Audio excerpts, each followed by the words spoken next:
Hey, what's going on guys, it's Veld here. So in today's video I'm gonna be reading you the prologue of the book Dracula the Undead, the sequel to the original classic by Dieter Stoker and Jan Holt. Also, two videos you may have missed. The first one is Warhammer show and tell that I did with one of my new lenses, so I really hope you will enjoy this. And the other one is a Binaural trigger compilation that had great success on the subreddit ASMR, so I really hope you will enjoy this, and let's get started.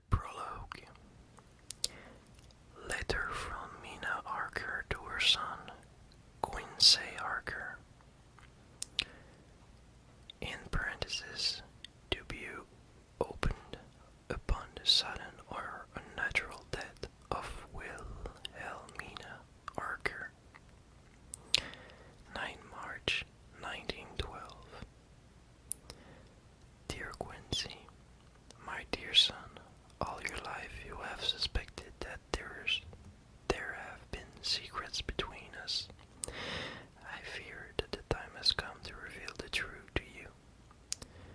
To deny it longer would put both your life and your immortal soul in jeopardy. Your dear father and I choose to keep the secrets of our past from you in order to shield you from the darkness that shrouds this world. We had hoped to allow you a childhood free from the fears that have haunted us all our adult lives. As you grew into promising young man you are today, we choose not to tell you what we knew, lest you think us mad. Forgive us if you are reading this letter right now, then the evil we so desperately and perhaps wrongly sought to shield you from has returned.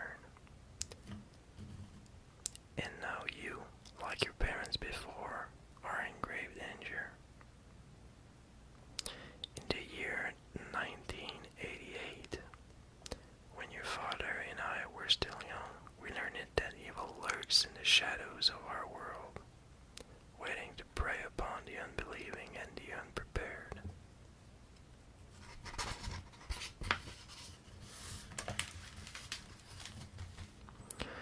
As a young solicitor, your father was sent into the wilds of Transylvania. His task was to help Prince Dracula conclude the purchase of a property in Whitby, an ancient monastery known as Carfax Abbey. During his stay in Transylvania, your father discovered that his host and client, Prince Dracula, wasn't true the creature thought to exist only in the foretale and legends. One of those which feed upon the blood of the living in order to attain immortal life.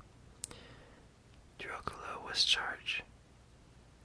Dracula was what the local called Nosferatu, the undead. You may more readily recognize the creature by its more common names, vampire.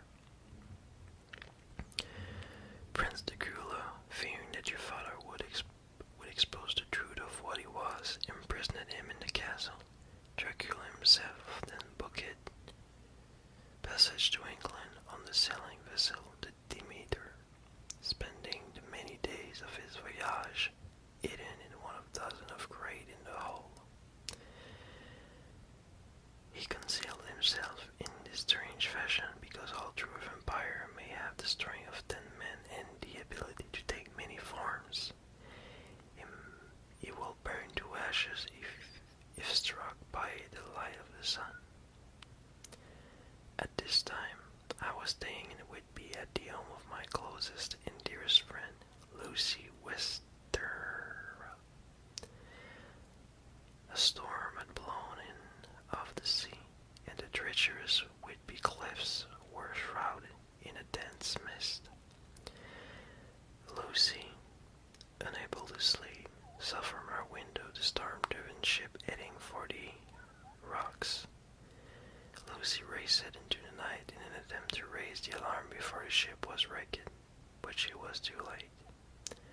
Awoke in panic, saw that Lucy was not beside me in bed, and raced out into the storm to search for her. I found her at the cliff's edge, unconscious and with 2 small holes in her neck. Lucy became deadly ill.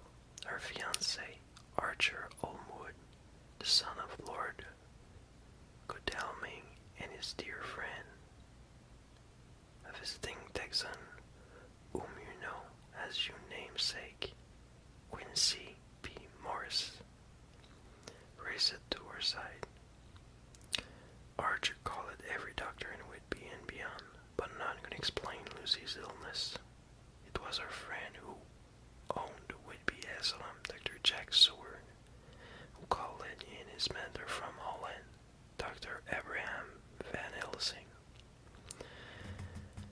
Dr. Van Helsing, a learned man of medicine, was also acquainted with the occult. He recognized that Lucy was suffering from the bite of a vampire. It was then I finally received word from your father. He had escaped from Dracula's castle and taken refuge in a monastery where he, too, was deadly ill. I was forced to leave Lucy beside and travel to meet him. It was there in Budapest that we were married. Your father told me of the horrors that he had seen, and it was from this that we learned to identify the identity of the vampire that had attacked Lucy and now threatening all our lives, Prince Dracula. Upon returning from Budapest, we were told that Lucy had died. But the worst was to follow. The day after her death, she had risen from her grave. She was now a vampire and was feeding on the blood of small children.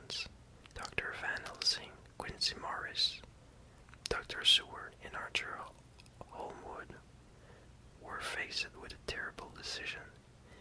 They had no choice but to drive a wooden stake through Lucy's heart in order to free her poor soul. Shortly thereafter, Prince Dracula returned in the night to attack me. After this attack, we all swore an oath to hunt down and destroy the vampire and rid the world of his evil. And so it was that we became the band of heroes and chased Dracula back to his castle in Transylvania. There, Quincy Morris died in the battle also. Like the hero he was, he managed to plunge a knife into Dracula's heart, with which it, as Prince Dracula burst into flames, crumbling into dust in the light of the setting sun. Then we were free, or so I thought. But about a year after you were born, I began to suffer horrible nightmares. Dracula was haunting me in my dreams. It was then that your father reminded me of the Dark Prince's warning and how he had claimed it. I shall have my revenge. I shall spread it over centuries. Time is on my side. From that day onward, your father and I have had no peace. We have spent our years looking over our shoulders, and now I fear we are no longer strong enough to protect you from his evil, and have made a terrible misjudgment in characters. Know this, my son, if you are to survive the evil that is now haunting you, embrace the truth I speak in these pages.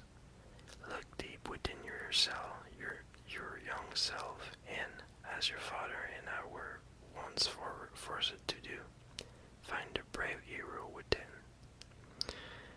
Dracula is a wise and cunning foe. You cannot run, and there's nowhere to hide. You must stand and fight.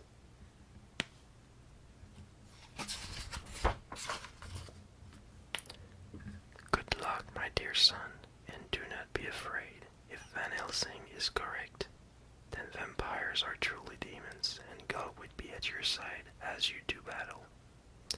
With all my undying love, your mother,